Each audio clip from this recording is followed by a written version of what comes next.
Hello everyone. मैंने आपको पिछली वीडियो के अंदर मिडवाइफ के बारे में आपको बताया था, ऑब्स्टेट्रिक के बारे में बताया था और गायनेकोलॉजी के बारे में बताया था। इस वीडियो के अंदर मैं आपको स्कोप ऑफ मिडवाइफ के बारे में बताऊंगी, जो कि आपके लिए यूज़फुल हैं। अगर स्कोप आ जाए, फंक्शन आ जाए, रोल आ जाए तो आपका आंसर सेम ही रहेगा। कई बार बच्चे कंफ्यूज हो जाते हैं कि स्कोप का मतलब क्या होता है कि आप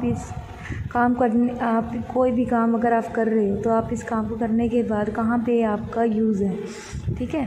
तो स्कोप और यूज़ और फंक्शन भी और स्कोप भी लगभग सिमिलर होते हैं। तो इसलिए स्टूडेंट कंफ्यूज हो जाते हैं, उनको पता नहीं चलता कि स्कोप, रोल और फंक्शन, यूज़ क्या होते हैं। तो ये इसका आंसर एक ही रहेगा। अगर हम स्कोप ऑफ मिडवाइफ के बारे में बात करें तो ये कहना चाहता है इसको हम अप्लाई कर सकते हैं टू प्रैक्टिस।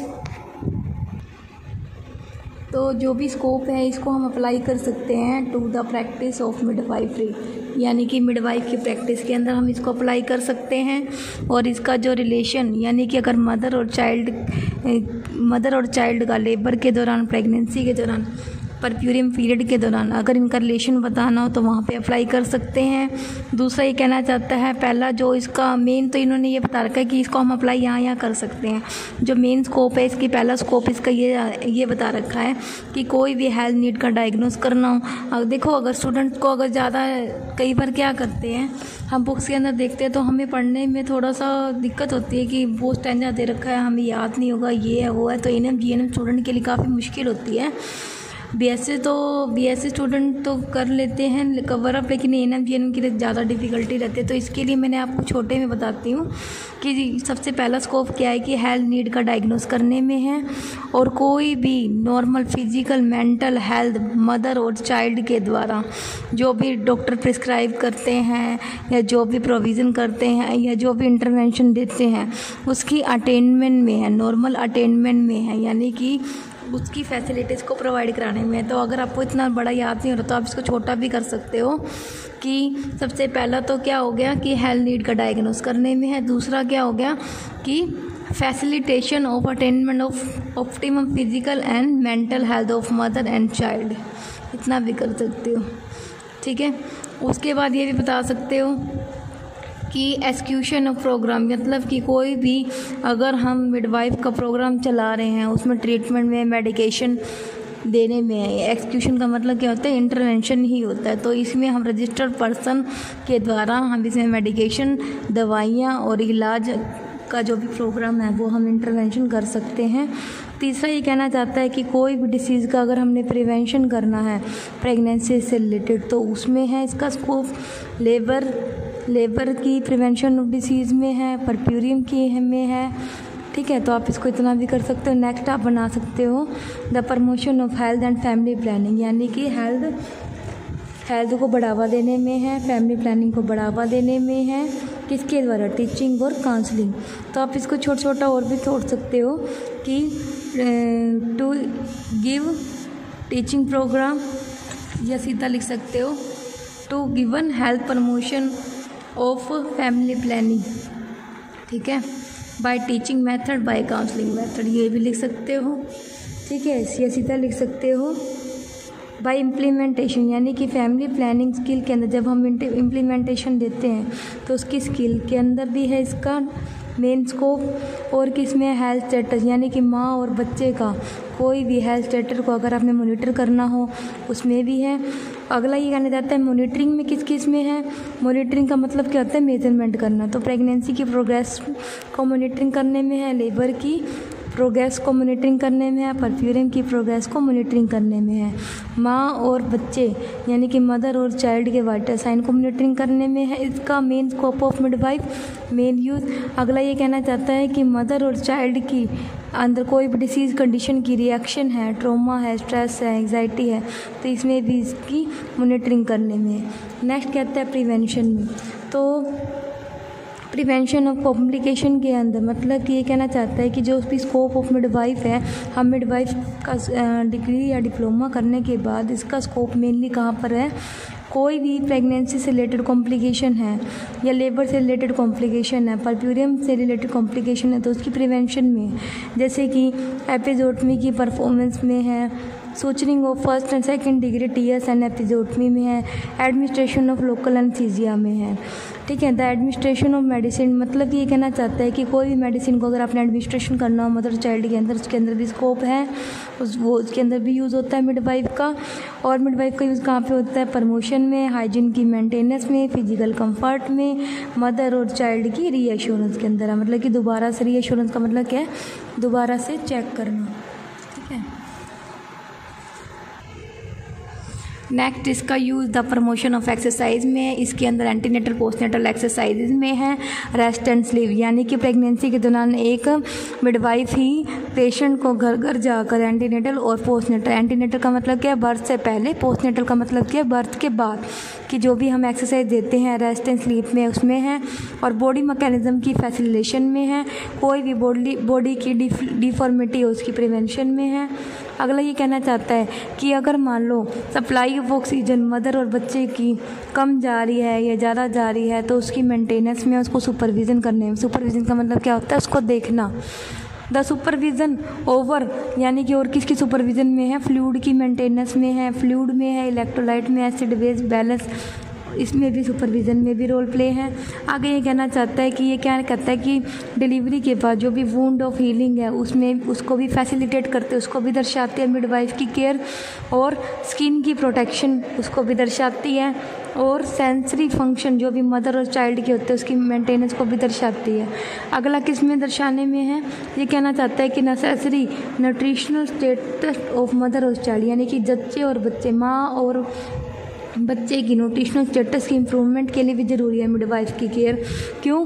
मिडवाइफ करने के बाद आप बता सकते हो डिलीवरी के बाद उसको क्या खाना है क्या नहीं खाना, उसकी हाइजीन कैसे मेंटेन रहेगी, बच्चे की ग्रोथ कैसे होएगी।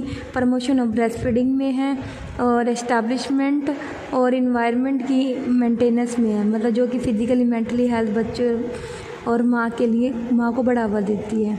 और किस में है? प्रिपरेशन में with operative diagnostic therapeutic act of mother and child, मतलब कि ऑपरेशन, मतलब कि ऑपरेटिव डायग्नोस के साथ हम प्रिपरेशन और असिस्टेंस करते हैं, यानी कि उसको जानते हैं, तो उसकी मदर और चाइल्ड की थेरेपेटिक एक्ट में भी इसका रोल प्ले है। तो स्टूडेंट, मैं आपको एक बात बताना चाहती हूँ, जो भी एएनएम जीएनएम स्टूडेंट है, ये बीएससी हैं या पोस्ट बेसिक हैं, जिनको पढ़ने में दिक्कत आ रही है और इस वीडियो के ज़रिए जो भी आप सुन रहे हैं, जो भी आप पढ़ रहे हैं, तो मैं आपको एक बात बताना चाहती हूँ कि स्टूडेंट के माइंड में ना हमेशा ये फोबिया होता है कि जो कॉलेज ने बुक लगवा दी या जो यूनिवर्सिटी ने बुक लगवा दी हमने उसी में से पढ़ना है। लेकिन मैं आपके लिए एक बात बताना चाहती हूँ कि हमें ना हमेशा एक, अगर मान लो कोई भी टॉपिक दिया जाता है तो हमें उसका आंसर सोल्व करना होता है, चाहे हम किसी भी बुक से करें। मतलब कि आपके माइंड में ये बात होनी चाहिए कि जब भी आप एग्ज़ाम के अंदर क्वेश्चन अटैम्प्ट कर रहे हैं, आपको एक तो उसका तरीका पता होना चाहिए, और दूसरा आपको बुक के बारे में ये नहीं होना चाहिए कि भाई हम जिस बुक से हम पढ़ रहे हैं कि हमने डिट्टो वही लिख के आना है। ऐसे तो आप रटाफिकेशन करते रहोगे, आप भूल जाते हो। ठीक है, तो हमें इस चीज़ को फॉलो ना करते हुए हम इस क्वेश्चन का आंसर सोल्व करना है, हम किसी भी बुक से वो कर सकते हैं, क्योंकि जो एग्जामिनर होता है वो सिलेबस के अकॉर्डिंग या फिर जो भी हमारे सिलेबस के अंदर जो भी टॉपिक दिए होते हैं उस टॉपिक से रिलेटेड वो क्वेश्चन पेपर बनाते हैं। तो स्टूडेंट के माइंड में हमेशा ये फोबिया रहता है, एएनएम जीएनएम स्टूडेंट के माइंड में, कि हमें जो बुक लगवाई है हमें उसी में से याद करना है, हमें ये चीज़ याद नहीं हो रही है, तो उनके माइंड में यही रहता है, तो इसलिए वो रट्टाफिकेशन करते हैं और वो भूल जाते हैं। तो मैं आपको एक बात बताना चाहती हूँ, अगर आपने बिना बुक के भी अगर आपने इसको बनाना तो आप कैसे बनाओगे कि स्कोप ऑफ मिडवाइफ के बारे में, यानी कि आपने मिडवाइफ के बारे में जो भी इसका यूज़ है या रोल है या फंक्शन है वो लिखना। तो स्कोप के बारे में सीधा आप यहाँ पे ऐसे आप फ्लो चार्ट में सबसे पहले आप प्रिवेंशन में इसका रोल प्ले है। ठीक है, दूसरा आप किस में आपने बताया? प्रमोशन में है। ठीक है, तीसरा इसने क्या बताया? मॉनिटरिंग में है।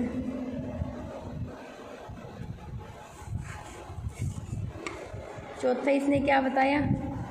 फैसिलिटेशन में है। मॉनिटरिंग में है, फैसिलिटेशन में है, प्रिवेंशन में है, प्रमोटिव में है और रिहैबिलिटेशन में है। रिहैबिलिटेशन का मतलब क्या होता है? बढ़ावा देना। रिहैबिलिटेशन में है, इम्प्लीमेंटेशन में है,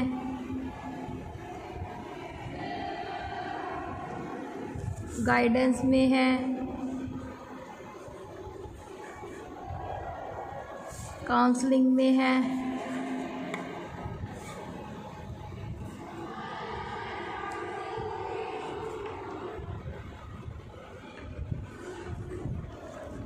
एजुकेशन में है,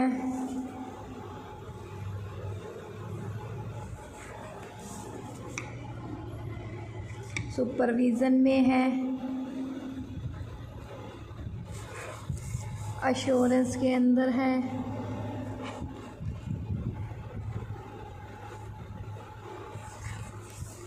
तो स्टूडेंट इसके ज़रिए आप और भी पॉइंट आप बना सकते हैं जो भी आपके स्कोप ऑफ मिडवाइफ के अंदर मैंने आपको लिख के बताए हैं। आप इनकी हेडिंग एक एक बनाकर आप इसमें बता सकते हो कि इसके अंदर मदर और चाइल्ड की जो भी हम केयर दे रहे हैं उसको फैसिलिटेट करता है। गाइडेंस में आप न्यूट्रिशनल का, हेल्थ स्टेटस का बता सकते हो।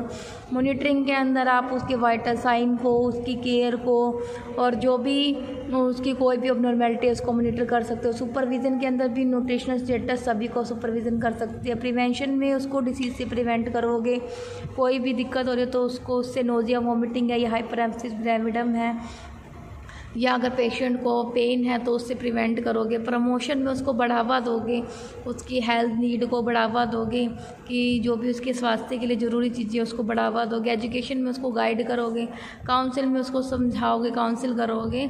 इम्प्लीमेंटेशन में उसको दोगे जैसे कि डायग्नोसिस का, ट्रीटमेंट का। रिहैबिलिटेशन में उसको बढ़ावा दे रहे हो, एश्योर में चेक कर रहे हो, रीएश्योर में भी आप दोबारा से चेक कर रहे हो।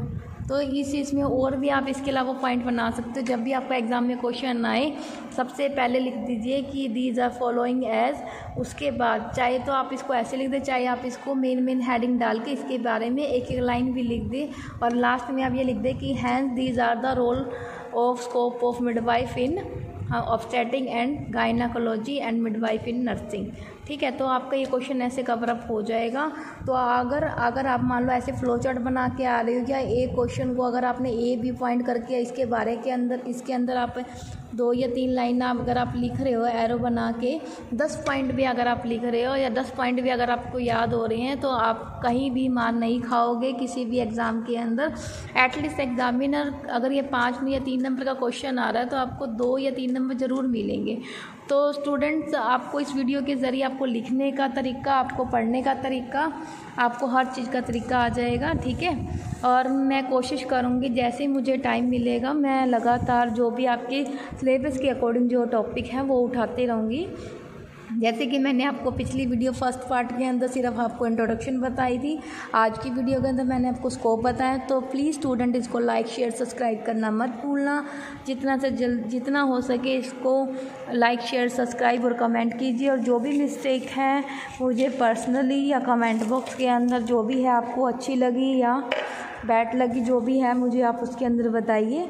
और जो भी मेरी कमियां हैं या जो भी है मुझे बताइए कि मुझे ऐसे एक्सप्लेन करना है, आपको ऐसे समझ नहीं आ रहा है, या जो भी आपको दिक्कत है वो आप मुझे बताइए। Thank you everyone.